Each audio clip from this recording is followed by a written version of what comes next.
રમાય છે હોળી. રાધાકૃષ્ણના સમયથી શરૂ થઈ હતી આ પરંપરા. હોળીની વાત બરસાના વગર અધૂરી જ લાગે છે. ભગવાન શ્રીકૃષ્ણના જન્મસ્થળ એટલે કે મથુરા અને તેમાં પણ ખાસ કરીને નંદગામ અને બરસાનાની હોળીની તો વાત જ અલગ છે.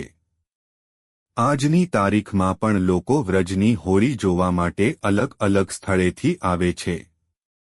તમને જાણીને નવાઈ લાગશે કે જ્યાં આખા દેશમાં હોળી અને ધૂળેટી એમ 2 દિવસનો તહેવાર છે ત્યારે વ્રજમાં હોળીનો તહેવાર 1.5 મહિના સુધી ચાલે છે. તો ચાલો જાણીએ કે આ 1.5 મહિના દરમિયાન કઈ કઈ હોળી રમવામાં આવે છે. લડ્ડુની હોળી. લડ્ડુની હોળી રાધારાણીની નગરી બરસાનામાં રમવામાં આવે છે.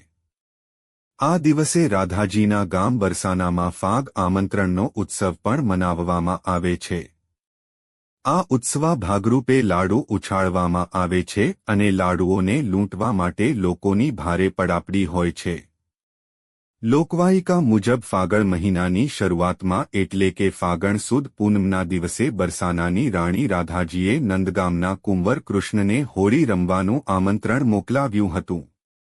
કૃષ્ણે રાધાજીના આમંત્રણનો સ્વીકાર કરતા તેમણે આખા બરસાનામાં લાડુ વહેંચ્યા હતા. ત્યારથી લઈને આજ સુધી બરસાનામાં આ દિવસને લડ્ડુની હોળીના નામે ઓળખવામાં આવે છે.